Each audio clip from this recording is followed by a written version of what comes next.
The US bond markets have been in a flummox with yields rising, but in the midst of that, Indian bond markets have been relatively stable. What's lending the market that stability and what's the outlook going forward? I have with me Tanveer Sethi, the investment manager for fixed income strategies with Kotak Mahindra Asset Management Singapore Private Limited. Hi Tanveer, great chatting with you. Let's kickstart our conversation by understanding what's happening with the US bond markets currently and what's causing yields to constantly rise.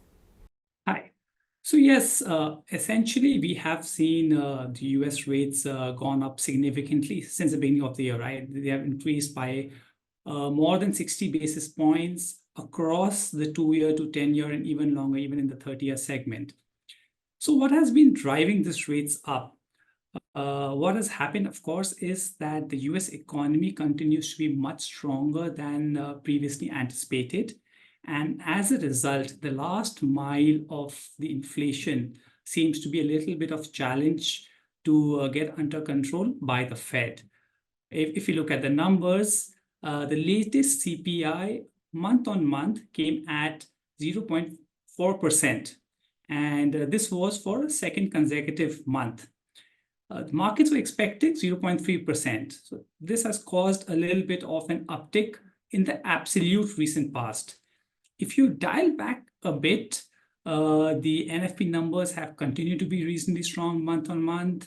The unemployment rate continues to hover around the 3.7, 3.8% mark, which is much stronger than where most would have anticipated it to be. The US economy has grown at a 3.3% to 3.4% quarter on quarter, again, much higher than where one would have anticipated around the 2% mark. So put all of this into aggregating all of this together, the interest rates have risen. And as a result, the expectations of decreases in the Fed rate, the rate cuts that we were anticipating in 2024 and correspondingly thereof, that has been coming off. The markets are now pricing between 2 to 3 rate cuts in 2024. This was significantly higher in the beginning of the year. Even if one looks at what the FOMC is guiding, presently there are 10 members who are indicating 3 rate cuts in 2024 and 9 members indicating 2 rate cuts or lower. So though the tilt is in 3 rate cuts, it's very evenly poised. And all it takes is for one member to move to the other side for the median number to move from 3 to 2. Also, what is very important over here is that what is the terminal rate, the US neutral rate, which the Fed is indicating. In the last FOMC, we saw this median rate move up from 2.5% to 2.6%. So this is a little cause of worry. The terminal rate seems to be going up. And again, there's just one member who's at 2.5%. If that one member in the median in the segment moves to 2.75%, then the median forecast of the FOMC will move to 2.7%. So this is slowly inching up, and this is driving the rates up. Now let's compare the US bond market with the Indian bond market. We have seen yields in India stay relatively more stable. What do you think is the reason for that? So India in isolation is a fantastic macro story, right? And then there's nothing that's changed globally which is affecting back at India. And if you look at the inflation number, the CPI inflation number was at 5.1%. It is now eased to under 5%. The core inflation is running around 3.3%. So the inflation is well within the band of 2 to 6%, which the RBI oblique the MPC targets. If you look at the other aspects, the current account deficit, this number has only been improving. The deficit for the financial year ending 24 is estimated to be around 0.8%. And this number has largely improved on the back of invisibles exports growing much faster, outpacing the trade deficit that we have been seeing. So as a result, the current account deficit has been coming off. The balance of payments surplus continues to be in surplus, continues to be robust.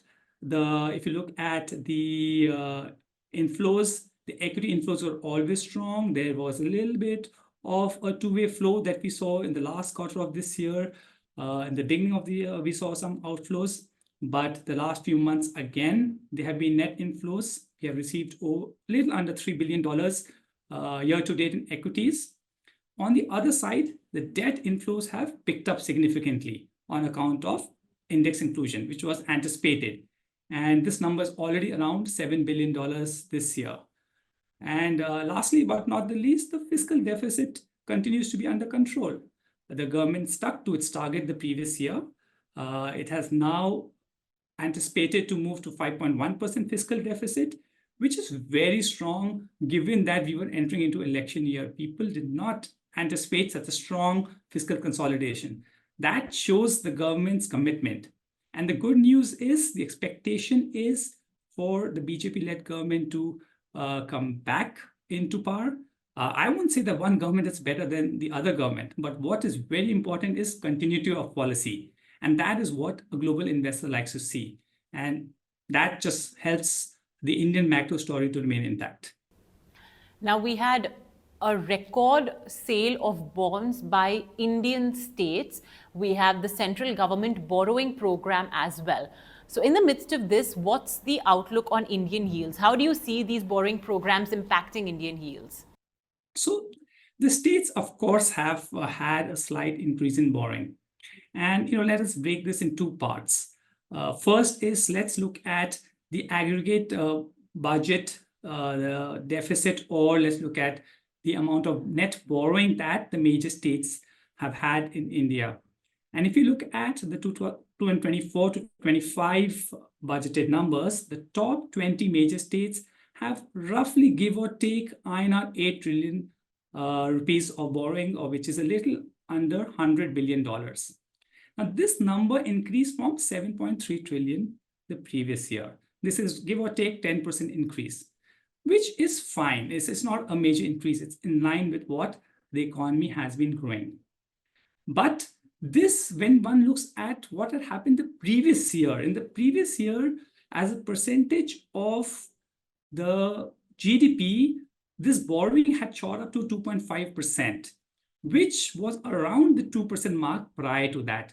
So there has been an increase in the prior year, which on that base we continue to grow, is causing a slight increase in state borrowing than that was there historically. Now, the good news is, on the other hand, we've discussed that the central borrowing has been coming off. And when I mean coming off, it's not really come off in terms of absolute numbers. In absolute numbers, the government borrowing, the central government borrowing, has been around the US $140 billion mark. But since the number has remained constant and the GDP has grown as a percentage of GDP, this number has come off. And on an aggregate basis, the net supply of both the central and state is largely flattish, what one would anticipate in terms of percentage of GDP over the last 2 to 3 years. And if one looks, the important thing over here is that on an aggregate basis, the Indian economy is growing, right? There's natural demand. And if I just look at just one aspect of the demand, the scheduled commercial banks have typically accounted for 37, 38% of the total outstanding government borrowing. And if one purely looks at the nominal growth rate of 10%, one would anticipate they alone account for some $70, $75 billion of incremental supply. I know it's a lot of numbers, but when I back calculate this, I would say that this accounts for an aggregate supply of $200 to $210 billion. Whereas the total supply that is coming from both the state and the center is roughly 240 or a little under $240 billion. So yes, there's a little bit of a gap of $25-30 billion, but this is being more than compensated by the incremental demand by foreign investors into India. And that is the game changer. So on that basis, I don't see the increased borrowing by states as an issue. If at all, slight increase in state development loan spreads, it can impact, but on an aggregate basis, not a problem at all. So to sum up our conversation, what is the way forward for bond markets in general? What's your take and outlook? So the outlook, now that is the tough one, right? Or easy one if you just had nothing on the stake. See, we started the year when everyone expected and anticipated 2024 for the year for fixed income investors. And so far, that has not been the story. The US rates we discussed a short while ago have, on an average, increased by 60 basis points. Now, that's not looking good at all. But at this juncture, there are a couple of things one must understand. That A is, I don't think there is a debate of if and when the Fed is going to cut rates, because sooner than later they will have to cut rates. The bigger debate is that whether the terminal rate will be 2.5, 2.75, or 3%, where will they eventually stop, the pace at which they will cut. So that is what is causing volatility. But for a minute, if I just move aside even from rates, there's another thing that I want to highlight. While we are seeing the underlying rates selling off, on the other side, we must see that the credit spreads, they have been tightening. And that is relatively at an all-time low, as one would say. If one would look at the market iTraxx Asia ex-Japan investment grade index, the CDS level is roughly 103 basis points. And I would say it's fair to assume that this number would have averaged around 150 basis points, excluding the time around the pandemic. So this has come down significantly. And so everything is hunky-dory on the credit side. Everything excellent on the equity side. There's no debate on that. But if you look at the gold prices, the gold prices are increasing at 23.50 to an ounce. Gold prices have increased significantly already, and somewhere they are indicating a risk off. So here we have credit and equities rallying, gold and rates saying that there is a sell-off around the corner. So obviously different asset classes are saying different things. So this cannot hold for too long. And my basic belief is there is a good story now that the rates have sold off. We are in a neutral to positive territory, and there's a good story for fixed income investors. But I would be a little wary of playing credit significantly. I think credit has tightened a bit too much. And as a result, I would play more of duration and less of credit from here. Well, an insightful conversation indeed. Thank you so much, Tanveer, for joining us. And thank you, viewers, for tuning in. Do stay tuned.